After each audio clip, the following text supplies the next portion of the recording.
Hello friends, welcome to my channel. Today we will discuss about semiconductor. A semiconductor is a substance which has a resistivity between conductor and insulator. That is the value of the resistivity in between 10 to the power minus 4 ohm meter to 0.6 ohm meter. See, the second definition of the semiconductor is that the semiconductor is material whose band energy gap between valence band and conduction band is approximately 1 electron volt, right? So see, in the table we have three substance shows: copper, germanium and glass. The copper, the nature of the copper is good conductor. The germanium, the nature of the germanium is semiconductor, and another material is glass, which nature is insulator. See, the resistivity of the good conductor, that means the copper is equal to 1.7 into 10 to the power minus 8 ohm meter. Similarly, the resistivity of the germanium is 0.6 ohm meter, and the resistivity of an insulator, that is glass, is 9 into 10 to the power 11 ohm meter. See, from the band gap energy diagram, this shows the valence band and conduction band. Valence band और conduction band को show किया गया है इस diagram में. Insulator है material जिसमें valence band में इलेक्ट्रॉन्स दिख रहे हैं, चार्जेस, और इसके बीच का जो बैंड एनर्जी गैप जो है, वो बैंड गैप जो है वो लगभग 15 इलेक्ट्रॉन वोल्ट है. और किसके बीच में? वैलेंस बैंड और कंडक्शन बैंड के बीच में बैंड गैप कितना है? 15 इलेक्ट्रॉन वोल्ट. सिमिलरली सेमीकंडक्टर के केस में वैलेंस बैंड और कंडक्शन बैंड के बीच में जो बैंड गैप है वो 1 इलेक्ट्रॉन वोल्ट है. बट यदि हम कंडक्टर की बात करते हैं तो वैलेंस बैंड और कंडक्शन बैंड दोनों ही ओवरलैप ईच अदर, है ना. यहाँ पे कंडक्शन बैंड में कोई फ्री इलेक्ट्रॉन्स अवेलेबल नहीं है, इंसुलेटर में भी कोई भी फ्री इलेक्ट्रॉन्स अवेलेबल नहीं है, लेकिन इनके बीच की गैप जो है वो 15 या बहुत ज़्यादा बैंड गैप है, जबकि इसमें बहुत स्मॉल एनर्जी बैंड गैप है 1 इलेक्ट्रॉन वोल्ट की. और इन कंडक्टर में एनर्जी बैंड जो गैप जो है वो 0 इलेक्ट्रॉन वोल्ट है. तो इसके अकॉर्डिंग हमने देखा कि जो सेमीकंडक्टर मटेरियल है उसकी जो रेजिस्टिविटी है वो कंडक्टर और इंसुलेटर के बीच में है, कंडक्टर एंड इंसुलेटर के बीच में है. See, there are two most widely used semiconductor material, that is germanium and silicon. दो जनरली यूज होने वाले जो सेमीकंडक्टर मटेरियल है वो कौन से हैं? Germanium and silicon. यदि हम प्रॉपर्टी की बात करें, पहले प्रॉपर्टी देख लेते हैं. Properties of semiconductor material. First property क्या है?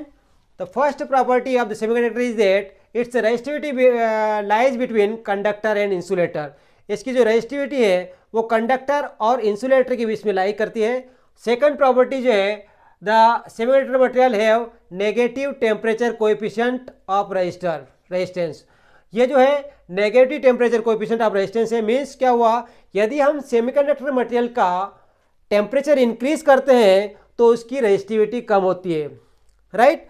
ये जो है दो प्रॉपर्टी हुई. तीसरी प्रॉपर्टी है कि जब हम सेमीकंडक्टर में कोई सूटेबल मेटेलिक इम्प्योरिटी ऐड करते हैं, आर्सेनिक और एंटीमनी, तब क्या होता है? तब उसकी सेमीकंडक्टर मटेरियल की करंट कंडक्टिंग प्रॉपर्टी क्या होती है? चेंज हो जाती है, राइट. तो अब डायग्राम में देखते हैं हम.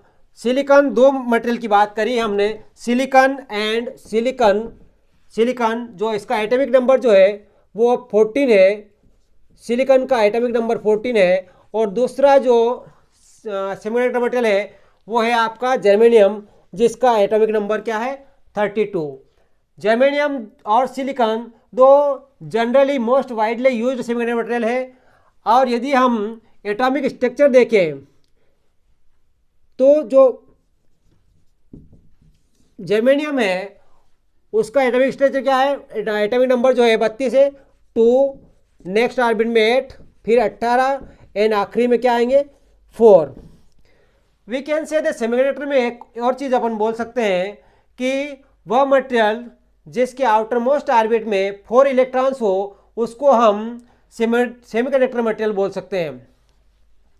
तो फर्स्ट ऑर्बिट में 2 इलेक्ट्रॉन्स रहेंगे, सेकंड में आपके पास 8 इलेक्ट्रॉन्स होंगे, और थर्ड जो ऑर्बिट है इसका उसमें 18 इलेक्ट्रॉन होंगे।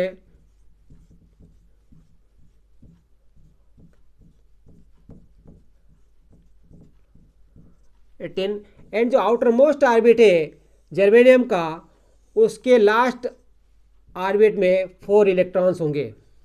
ये एटॉमिक स्ट्रक्चर है किसका, जर्मेनियम का। आप जर्मेनियम का देखें तो उसके आखिरी ऑर्बिट में 4 इलेक्ट्रॉन्स है, जो कि ये जर्मेनियम एटम जो है वो पास वाले एटम से कोवेलेंट बॉन्ड बनाता है। जर्मेनियम जो एटम है वो पास वाले एटम से कोवेलेंट बॉन्ड बना लेता है। ये इस टाइप से ये कोवेलेंट बॉन्ड बन गए हैं। ये इसके आउटर मोस्ट ऑर्बिट में 4 इलेक्ट्रॉन्स है, तो इसने ये कोवेलेंट बॉन्ड बना लिए। एक नॉर्मल टेम्परेचर पे ये कोवेलेंट बॉन्ड रहते हैं सेमीकंडक्टर मटेरियल में। यदि हम इसमें कोई एडिशनल एनर्जी सप्लाई करते हैं, कोई पोटेंशियल अप्लाई करते हैं, तो ये कोवेलेंट बॉन्ड ब्रेक हो जाते हैं और ये जो इलेक्ट्रॉन्स है ये वैलेंस बैंड से कंडक्शन बैंड की ओर मूव कर लेंगे। और जैसे ही आपके इलेक्ट्रॉन्स वैलेंस बैंड से कंडक्शन बैंड की ओर मूव करेंगे तब उसकी मटेरियल से करंट फ्लो होना पॉसिबल हो जाएगा। सिमिलरली इस टाइप से यदि हम सिलिकॉन का देखें तो सिलिकॉन के एटॉमिक नंबर जो है 14 है, 2, 8 एंड 4। इसमें किसके भी आउटर मोस्ट ऑर्बिट में कितने इलेक्ट्रॉन्स है, 4 इलेक्ट्रॉन्स है। दैट मीन्स पहले ऑर्बिट में 2, दूसरे में 8 और आखिरी जो ऑर्बिट है उसमें 4 इलेक्ट्रॉन्स रहेंगे। और स्ट्रक्चर एज इट इज रहेगा। जर्मेनियम की जगह यहाँ पे क्या हो जाएगा, सिलिकॉन हो जाएगा। और ये आपके covalent bond as it is दिखेंगे आपको सिलिकॉन वाले सेमीकंडक्टर मटेरियल में भी। अब अपन देखते हैं energy band description. Energy band description की बात करते हैं। इन दोनों मटेरियल के एनर्जी बैंड डिस्क्रिप्शन की बात करेंगे। तो जो जर्मेनियम है, जर्मेनियम के जो सेकंड बैंड होता है, सेकंड बैंड और फिर थर्ड बैंड,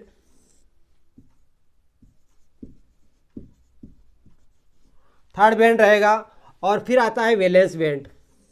ये आपका वैलेंस बैंड और लास्ट में आता है कंडक्शन बैंड। ये है आपका कंडक्शन बैंड। सी जर्मेनियम के केस में वैलेंस बैंड और कंडक्शन बैंड के बीच में बैंड गैप एनर्जी जो है वो 0.7 इलेक्ट्रॉन वोल्ट की ज़रूरत पड़ती है। यदि हमने जर्मेनियम एटम को 0.7 इलेक्ट्रॉन वोल्ट की एनर्जी सप्लाई करी तो जो इलेक्ट्रॉन्स है वो वैलेंस बैंड से कंडक्शन बैंड की ओर मूव करेंगे, है ना। जो फ्री इलेक्ट्रॉन्स यहाँ पे है वो वैलेंस बैंड से कंडक्शन बैंड की ओर मूव कर लेंगे। सिमिलरली एज इट इज ये आपका जर्मेनियम का है। जर्मेनियम का एनर्जी बैंड डायग्राम है। यदि हम सिलिकॉन की बात करते हैं तो सिलिकॉन में भी क्या होगा, फर्स्ट ये सेकंड और आपके पास जो थर्ड है वो वैलेंस बैंड है और फिर आखिरी जो आएगा वो कंडक्शन बैंड आएगा। तो इन दोनों के बीच की जो गैप होगा वो 1.1 इलेक्ट्रॉन वोल्ट की होगी, है ना। 1.1 इलेक्ट्रॉन वोल्ट की एनर्जी बैंड गैप होगी किसमें, वैलेंस बैंड और कंडक्शन बैंड में। किस केस में, सिलिकॉन वाले सेमीकंडक्टर मटेरियल में, राइट। तो अपन ये भी बोल सकते हैं कि ऐसा मटेरियल जिसके वैलेंस बैंड और या फिर यूँ बोले कि एनर्जी बैंड गैप जो है वो 1 इलेक्ट्रॉन वोल्ट हो, उसको भी हम क्या बोल सकते हैं, सेमीकंडक्टर मटेरियल बोल सकते हैं।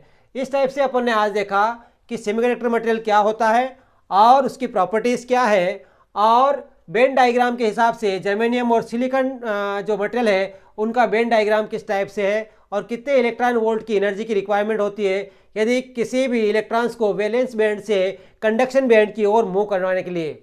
Thank you.